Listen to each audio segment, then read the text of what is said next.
Hola a todo el mundo, bienvenidos a este vídeo. Yo soy Ana Warichiki si me buscáis por las redes sociales, y en el vídeo anterior os expliqué qué es el gas natural y cómo se forma. En este vamos a ver por qué el gas natural está siendo un problema con el conflicto, la guerra entre Rusia y Ucrania y por qué le afecta tanto a Europa. Ya vimos que en Rusia hay muchos o varios yacimientos de gas natural y ahora tenemos que ver cómo se transporta este tipo de gas y a dónde. Hay dos formas de transportar el gas natural. Una forma es a través de barcos metaneros y otra a través de gasoductos. Si lo transportamos en barcos metaneros, pues evidentemente ese gas desde los yacimientos tiene que llegar hasta un puerto donde esté el barco y transformarse. Allí hay una planta especializada donde se transforma ese gas en líquido, es decir, se licúa. Y ese líquido es el que se transporta a través de barcos a otros lugares. Ese barco va a otro país o a donde sea. Y en el otro lugar hay otra planta que cambia ese líquido a gas de nuevo y se mete en los gasoductos para transportar de nuevo. Y la segunda forma de transportar el gas natural es a través de gasoductos directamente, es decir, del yacimiento entra en el gasoducto y de ahí se transporta al resto de países. Y estas grandes tuberías pueden estar tanto en tierra firme como debajo del agua. Vamos a ver un poco el proceso muy a grosso modo, ¿vale? No es algo detallado porque si no podríamos estar aquí mucho tiempo. Entonces vamos a tener unas nociones básicas de qué es lo que ocurre.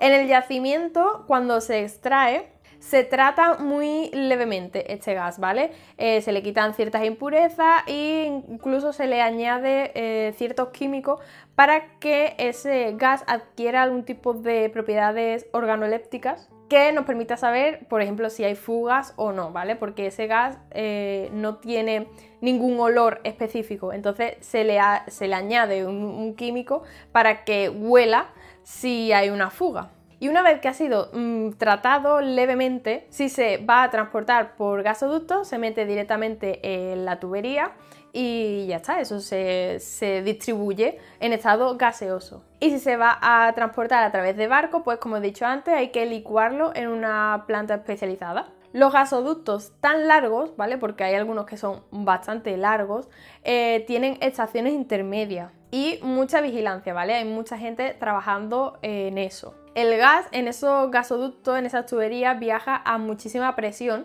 y cuando va llegando al final del gasoducto o a zona donde se ramifica o se va a empezar a distribuir, en ciertas estaciones tienen que ir disminuyendo la presión, ¿vale? Hasta llegar a un punto en el que se distribuye a las casas, por ejemplo, se distribuye a mucha menos presión de la que viaja de forma constante desde, por ejemplo, Rusia hasta Alemania.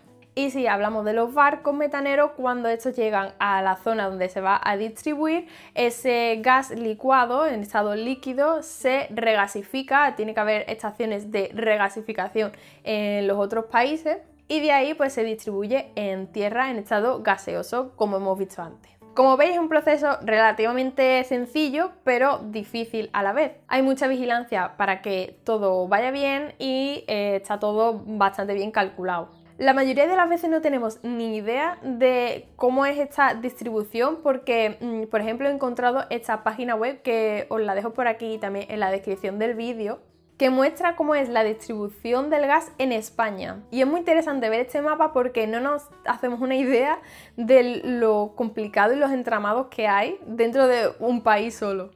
Pero a nosotros lo que nos interesa es el conflicto entre Rusia y el resto de Europa. Y en este mapita maravilloso de la web El Orden Mundial, que está genial, vamos a ver los principales gasoductos que hay en Europa. Evidentemente no se centra en cada país ni te enseña los pequeños gasoductos, pero sí los principales y los más importantes. Y lo vemos todo bastante claro y ahora podemos entender muchas cosas. A Europa del norte y del este le abastece de gas Rusia prácticamente. Saliendo de Rusia tenemos 4 gasoductos que van directamente a Europa. Aquí tenemos el Nord Stream, que pasa directamente por el mar Báltico sin cruzar ningún país y va de Rusia a Alemania.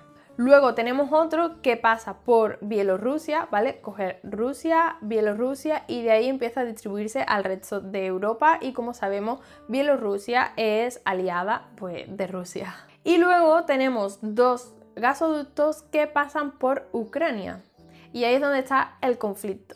Actualmente está en construcción el Nord Stream 2, que es una ampliación del Nord Stream 1, para que la empresa de gas rusa pueda mandar más gas todavía a Alemania directamente. Y bueno, realmente el Nord Stream 1 y 2 son los gasoductos más top porque no pasan por ningún país intermedio, ¿vale? Como es el caso de Ucrania o de Bielorrusia. Los expertos en geoestrategia, que hay muchos y muy buenos, os explicarán mejor por qué se está produciendo este conflicto, porque hay esta guerra. Pero yo quería mostrar por qué, por lo menos al principio de este conflicto, Europa en general estaba tan preocupada por el tema del gas natural. Y es que sería un problema bastante importante si se hubiera dado el caso de que los dos gasoductos que pasan por Ucrania se hubieran cortado. Y buscar un sustituto rápido para ese gas pues iba a ser bastante complicado. Así que, sin ser una experta, solo quería mostrar estos mapas para que entendáis de dónde viene el gas, por qué era tan importante el conflicto entre Rusia y Ucrania, porque hay una gran parte de gas que pasa por ese país, y que ahora, cuando escuchemos la noticia, podamos entender un poquito mejor, aunque no hayamos entrado en detalle, de por qué estaba todo el mundo muy nervioso. Y eso es todo, muchas gracias por quedaros hasta el final, acordaros de suscribiros al canal, de darle a me gusta o compartirlo si creéis que esta información le puede ayudar a alguien. Y nosotros nos vemos en otro vídeo. ¡Chao!